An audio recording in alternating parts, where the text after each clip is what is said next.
What's up, everybody? And thank you so much for tuning in to another episode of the QB Factory Reboot brought to you by SB Nation and Bleeding Green Nation. We are recording on Wednesday, August 3rd, to be exact. And I'm your host, Raichele, Privette, as always, joined by the one and only QB expert, my co-host, Mark Schofield. And as you can see, we have another special guest joining us today as we begin to talk about training camp and what's going on. He's actually been covering everything, so we get to see from his perspective how things are going physically there. And so his name is Chris Franklin, and he is the Philadelphia Eagles beat writer for nj.com. So thank you so much for joining us.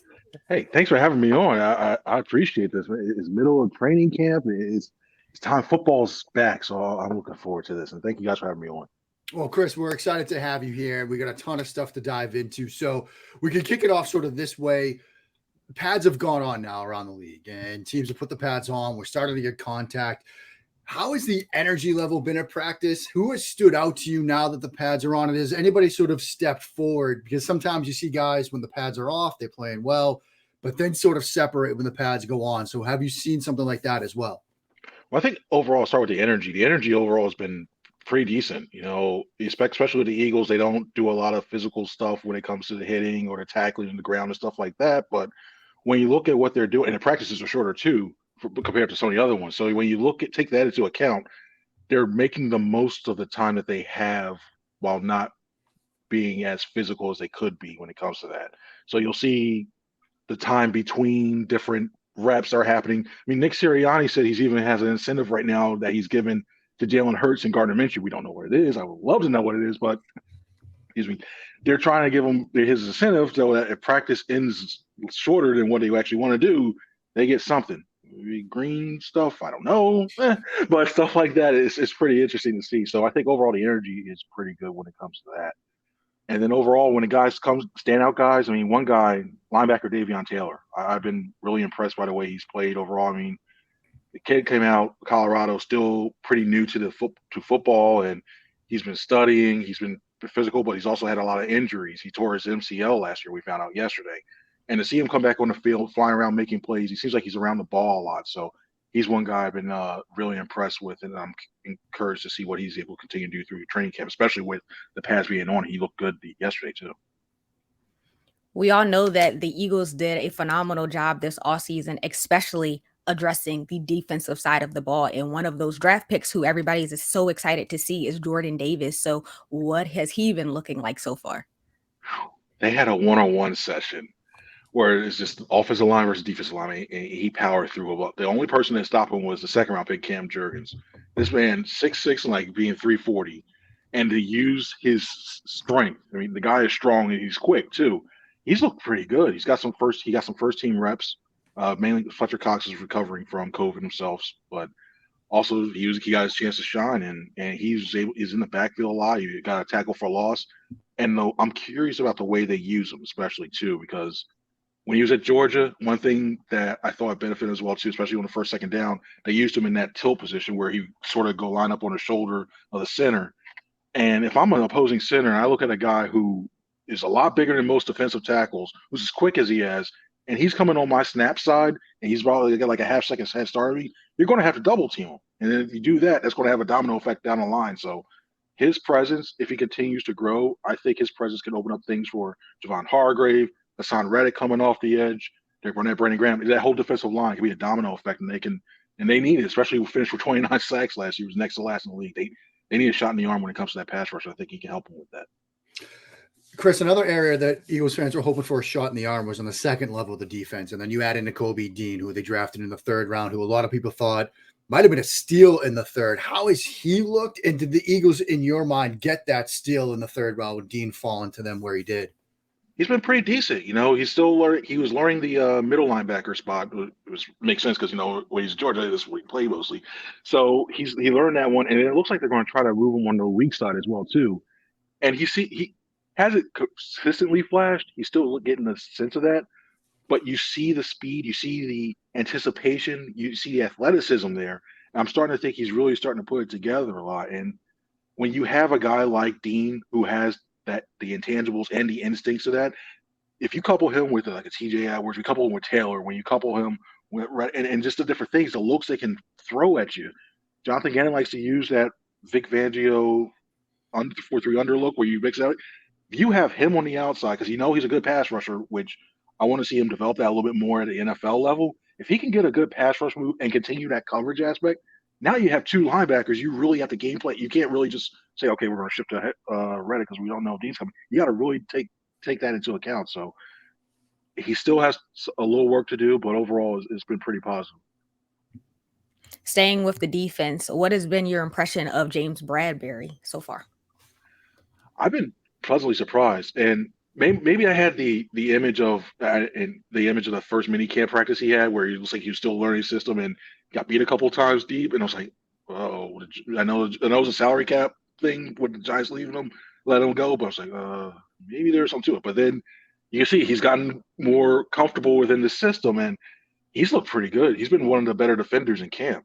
I mean, he's gotten some good pass breakups on Devonta Smith. He's worked against AJ Brown as well too. I mean, that one-on-one, and I go back to the one-on-ones when it came to receivers and cornerbacks. He had a couple of good, nice pass breakups as well too. And you see that instinct. You see that in the instincts he brings, that veteran instinct.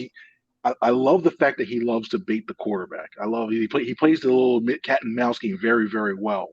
And you're starting to see that when it comes to some in the coverage when he goes against the first team offense. And hey, look, you add him with Darius Slay and Avonte Maddox. And I know Steven Nelson did a decent job last year, but I think Bradberry's even that next level. And I think he can give. I think that that secondary now is a lot better than what it was the last couple of years. So that Bradberry signing overall is looking to be pretty good. Chris, you brought up AJ Brown, and we can sort of shift to the offensive side of the ball. Our mutual friend Mike Kay talked about him earlier this week, saying he's like the prototypical X-receiver, and I think that's sort of exactly right.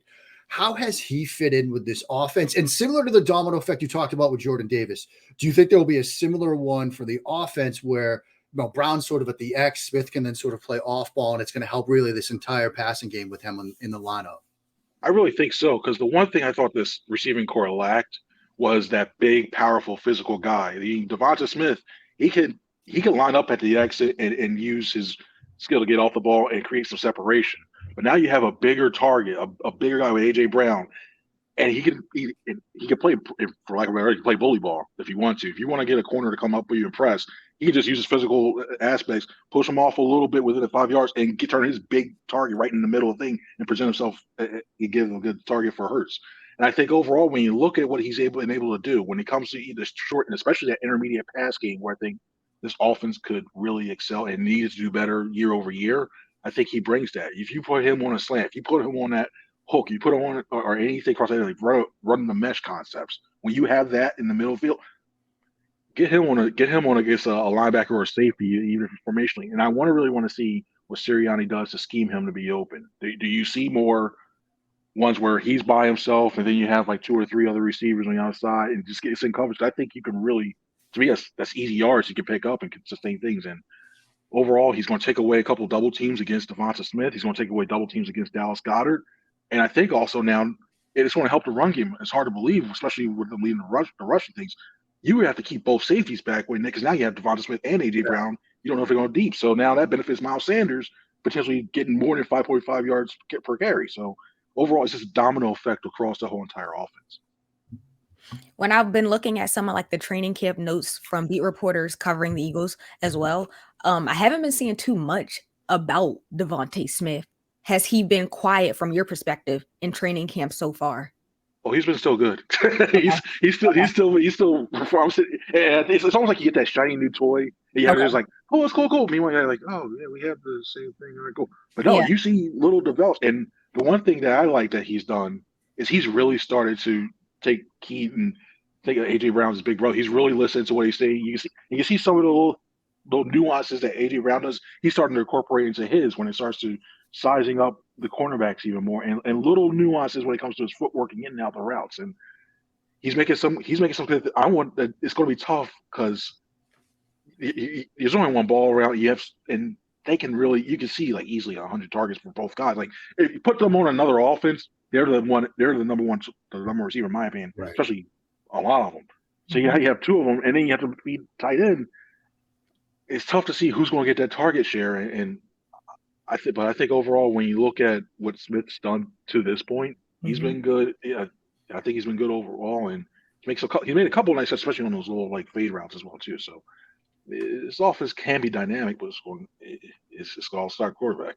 Yeah, and we're going to get to Jalen in a minute. This is the QB Factory after all. But Chris, with the pads on, we get a better feel for the guys up front. How has the offensive line looked? Because I think in all the discussion about Hurts and the weapons, the offensive line and their importance, I think, has kind of been undersold a bit. How have they looked? The one thing I was really looking at, especially when you have so many guys that new continuity and for so long, and Brandon Brooks going around, I was really worried about the right guard spot with Isaac Seumalo. And thus far, with him coming back off a Liz Frank injury, with him switching from the left to the right side, which is it's a lot harder than I think a lot of people can appreciate, he's held his own. And I also was worried about the chemistry he and Lane Johnson were going to build, because you're so used to working with somebody on one side. Now you got to build that up quickly. They've held their own. And then you have Landon Johnson. Oh, sorry. Yeah, Landon Dickerson. Boy, I just mixed them up. Landon Dickerson along with Jordan Mailata on that side. It's been all right. Kelsey's been in and out a little bit because he started camp with the recovering COVID, but this also allowed Cam Jurgens to get more reps as well too in the middle, and he's looked decent. He still needs to pick up a little bit when it comes to pointing out the protections, and he's admitted it as well too. When we've talked to him, pointing out, okay, this is this look, this is this look. He's trying to get more used to it, but when you look at, he's making some. I'd rather see him make some physical mistakes more than mental mistakes, and he's held up on the physical side of that. So it's just taking everything all together, but. This offensive line is, as long as Jeff Stoutland's around here in Philadelphia, I think this offensive line is going to be easily top 3 every year. One of the biggest storylines that we've been seeing is that Kenny Gainwell has been getting reps with the first team, and Miles Sanders on the opposite side has been, getting those reps with the twos. And so is this something that we need to be looking into? Like, should we be starting to overreact?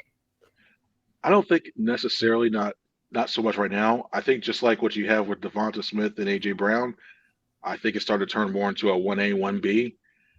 I think especially in training camp, I guess especially it seems like it's more passing and more focus, especially when it begins with no pads, you might as well see what you can do with the passing attack. So I wonder if they're trying to use a little bit more with Gainwell and see what aspects can try with that.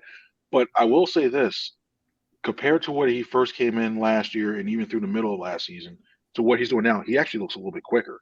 Looks a little bit thicker too, and I think especially last year you see this guy's like, man, he's a little shorter size in stature as a running back, but he was one of the leaders when it came to red zone touchdowns. Like, huh? How's that possible? Nobody can. Is this just because nobody can see him behind that line? But he looks overall. But one thing I really like about him is that when he running that zone concept, he just goes, stretches it out, plants with the foot, and just goes up instead of dancing around a little bit.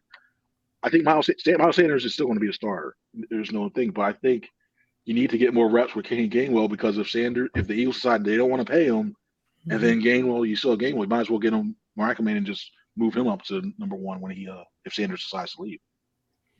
Let's get to the reason we're here, Chris, and that's the quarterback position. This is a show titled The QB Factory.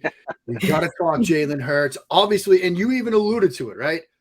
All the additions they made on both sides of the ball. There's tons of excitement about this Eagles team, but it might come down to Hurts. How has he looked so far? And do you think he can take that step forward that everybody has been sort of clamoring for? I think so far this camp, he's been pretty good. I mean, there's been days where you look and you're like, wow, this guy's looking really good. Like, he could be the starter. There's days where he makes a decision or two. You're like, what's he doing there?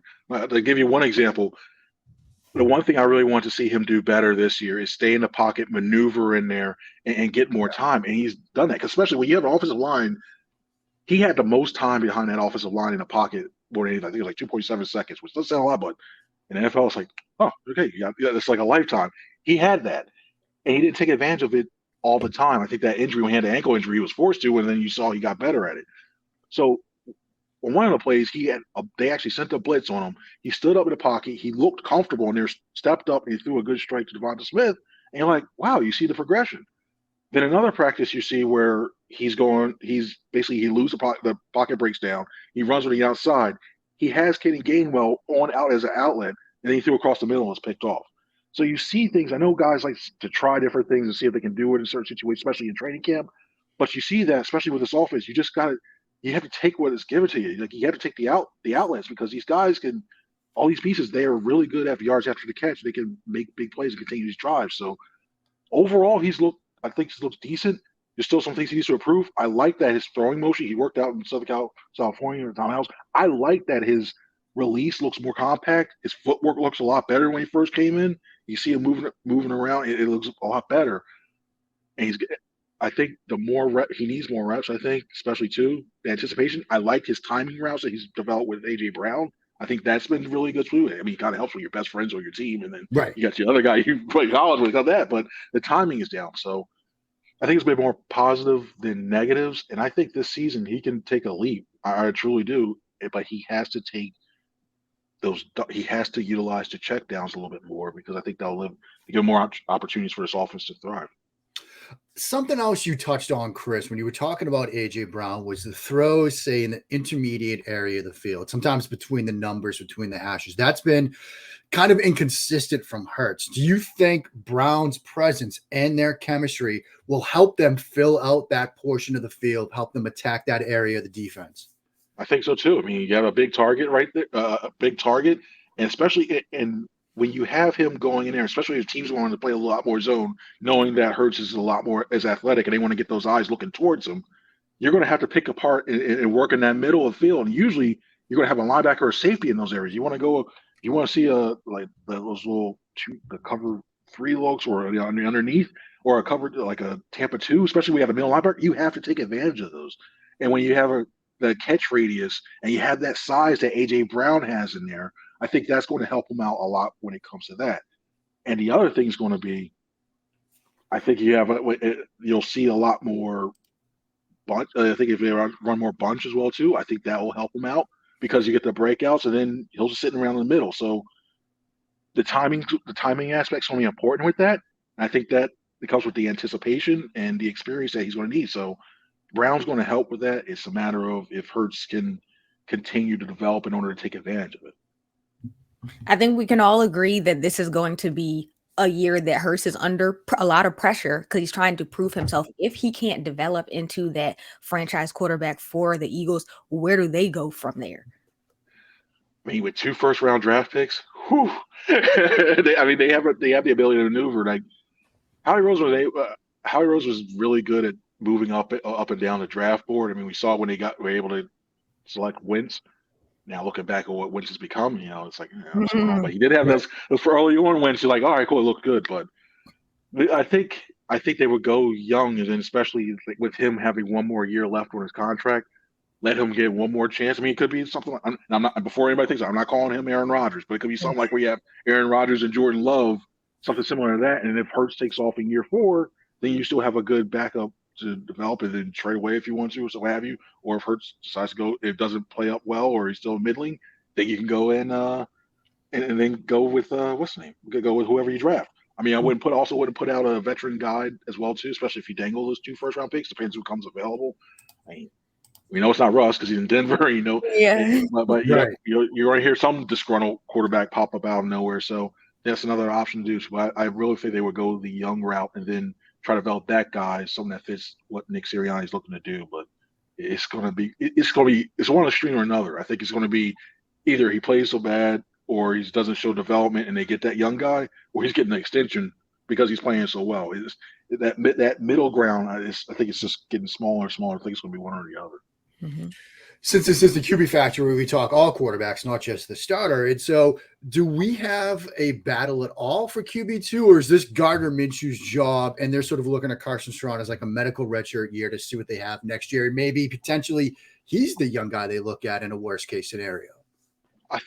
Coming in, I thought Gardner Minshew would be like the dangled trade piece because he'd play well enough and somebody got an injury and they coming that one. Right. He hasn't had the sharpest camp at all. I mean, he's thrown a couple of questionable interceptions. You see, it's almost like you can almost start you can start a Twitter account pretty much. Did Gardner Minshew throw an interception today? It'd be yes. You're starting to get to that point where you're looking like, wow, what's going on here? But hey, maybe it's another thing, just like I say with Hurts. Maybe it's a thing where he's trying to work on some stuff. But I think right now, Strong, he's had his own struggles. He admitted that a couple of days ago, that was his first 11-on-11 reps.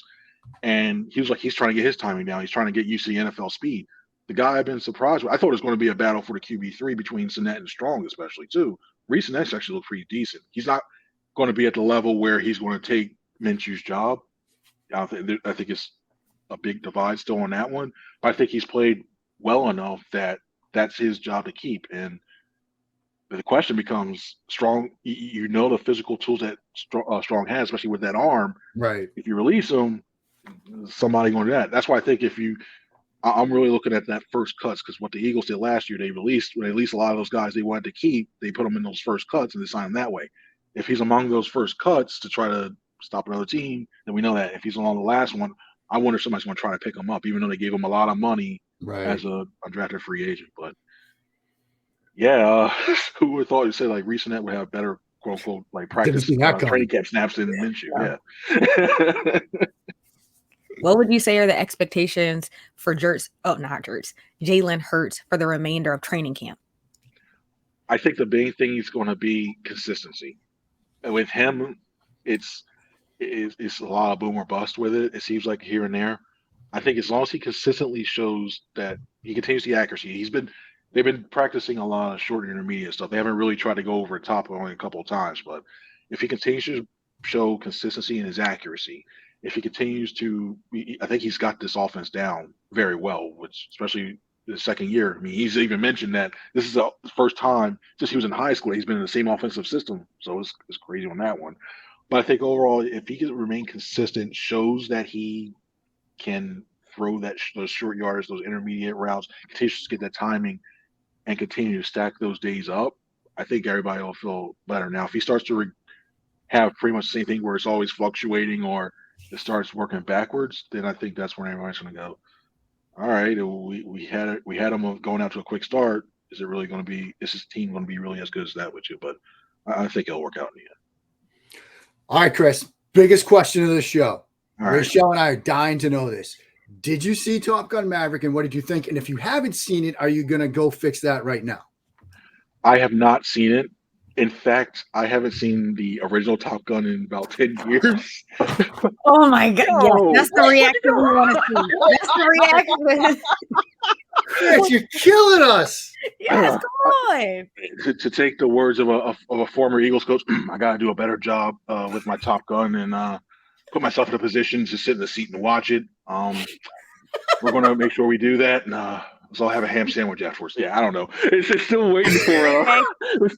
We're still waiting for. I still have to watch it. There's so many movies on my list. I mean, we thought our friend Mike. Hey, I still haven't watched Tombstone, and I'm getting that still for that one too. I still haven't watched that. I'm gonna go get the DVD and mail it to you by the end of the day on Tombstone. And I'm gonna DM Mike right now. I tried, man. I'm trying. Yeah, I haven't seen that. I'm still working on the league. I'm still working on a bunch of other stuff. I'm rewatching. I still got to finish some of the Marvel stuff. Like I haven't finished Captain's Winter Falcon and Winter Soldier. I haven't finished that. I still haven't watched Loki. I'm so far behind on all my other stuff. It's Chris, isn't the problem that just there's too much good stuff out there? You can't find time to see it all? There's that. There's the wow, Chris, you need to get out more and stop looking at video YouTubes of what a cover 3 can do against the cover 1 and all that stuff. Right. I swear, there's a life inside of here. I have to get in touch with it and find it again. It's tough. I will, if I have to, I will bring my copy of Tombstone to Indy for the Combine. I will give it to you when we are out there. By the way, Chris, what was your favorite Indy restaurant? Was it Ruth's Chris when we had dinner, or was that it was fun? That whole entire that was my first time meeting all you guys. That was the funniest. That was the funniest get together I've been in a while. That's good. I mean, Prime 47 is really cool just because it's like I thought I was like hanging out late, like all right, 2, 3 a.m. Like, all right, cool, yeah, I'm calling it night. Meanwhile, I see a van coming up and people going out, all right, cool, we're ready to party. Like, what are you guys doing? Like it's 4 a.m. We gotta get over. Like, all right. Nah, I'm tapping out. I'm going out too, but now that Ruth's Chris night was just top 5 it was sports writers night. It was that much fun. Wow. It was good. See, I've been telling Raichele she's got to get to the Combine next year. You have to. Yeah, that last year was my first one. It was eye-opening. 1, 2, it was so much fun. And 3, football junkie is so good. It's almost like when I was like, oh, it's just Cliff Kingsbury walking down the street. Wait, what? Okay, okay, let me run this way too. It's the perfectly everything's within walking distance. I'm glad it's back in Indy, but Yeah. Oh man, that Roots Chris night was. Well, we'll do Roots Chris again next combine. We'll get Raichele to dinner with us. Yes, have to. But thank you so much, Chris, for taking the time to chat with us. Like, we really, really appreciate it. We know the listeners are going to love this episode. For all you lovely listeners out there, don't forget to rate, don't forget to leave a review, subscribe to our YouTube channel, all that good stuff. And before we leave, Chris, do you have any plugs that you want to leave? Where can everybody find your work, find you on social media? Sure, thanks. Appreciate it. Thank you guys very much for inviting me. It's a lot of fun today. You can find work on nj.com/Eagles. You can follow me on Twitter, C Franklin News. Same with Instagram as well too. Posting some videos from what's going on in Eagles training camp and try to keep you guys as best informed as I can. But thank you guys. Appreciate it. Thank you, Chris, man. Appreciate it. For sure.